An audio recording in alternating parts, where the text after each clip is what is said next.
We live in an era engineered to eliminate physical discomfort. We have ergonomic chairs, temperature-controlled beds, and instant pain relief in a bottle. We view pain as an error in the system, something to be fixed or avoided entirely.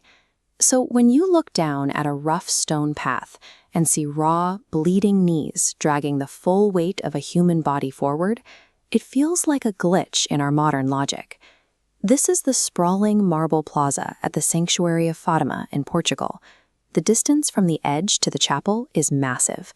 Right now, across this plaza, and at similar epicenters in Rome and Mexico, millions of people are navigating these exact paths strictly on their knees. To an outside observer, watching someone voluntarily scrape their own flesh away looks like archaic self-harm, or at the very least, a deep psychological cry for help. Comfort has never been cheaper or easier to acquire, yet millions of people are actively choosing to endure extreme, intentional physical agony. We have to ask what exactly they are buying with this pain. To understand the transaction, look at the biomechanics of the human crawl. This 3D model shows the delicate structure of the knee joint. It is built to act as a hinge for walking, not as a weight-bearing surface against friction. When you drop your entire body weight onto concrete or marble, the protective cartilage between the patella and the bone immediately flattens out. Within minutes, the skin tears, and the joint begins grinding directly against the unforgiving ground. Even if a pilgrim starts with thick foam pads, the sheer repetitive impact renders them useless after the first 100 meters. The resulting nerve pain shoots through the legs like an electric current. This physical devastation is completely deliberate. The destruction of the flesh is the absolute baseline requirement to even begin the journey. In Portugal and Mexico, this act is called a promesa, a vow. It is a desperate negotiation with the divine, made by people who have exhausted every other option and are offering the only currency they have left. This is the 500-year-old image of Our Lady of Guadalupe. Millions drag themselves toward this specific relic every year, to purchase a miracle. A mother might crawl to cure her child's leukemia, while a former gang member crawls to burn away the guilt of a violent past. Theologians call this concept redemptive suffering. It is the deeply held belief that a person can take their own intense physical pain and offer it upward to balance a spiritual scale.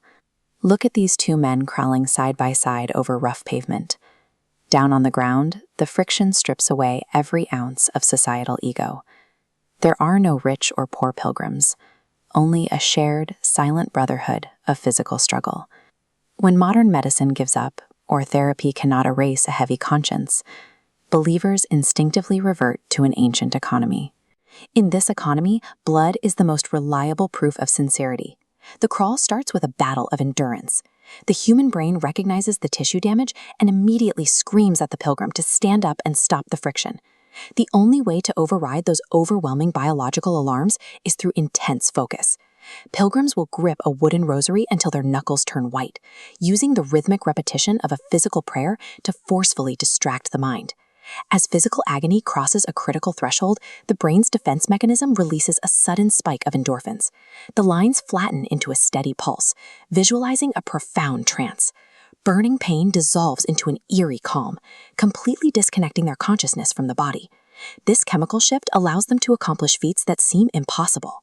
On the Scala Sancta in Rome, pilgrims use this trance to fight gravity itself, pulling themselves up steep wooden stairs entirely on their kneecaps. Extreme physical pain acts as a biological hammer. It forcefully shatters the mind's normal defenses, leaving the pilgrim in a state of pure, unprotected spiritual vulnerability. The final moment of the pilgrimage happens at the physical threshold of the shrine.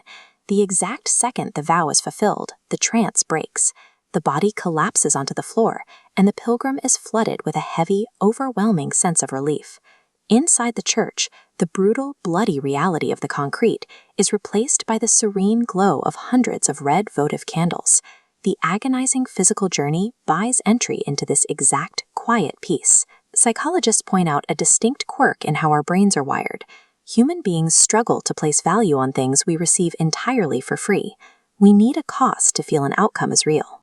Modern theology insists that grace and forgiveness are freely given, but our human nature often demands that we feel a harsh physical penalty before we can actually allow ourselves to accept that forgiveness. When these pilgrims eventually return to their normal lives, the thick, permanent marks left on their knees are not seen as disfigurements. They wear these scars as eternal, indisputable proof that they fought the darkest parts of life and won. We live in a society that frantically tries to medicate or escape every ounce of discomfort. Yet these millions of people use intentional, agonizing pain as a tool to conquer despair. They leave us to look at the unavoidable pain in our own lives and ask if we can find a way to transform it into purpose.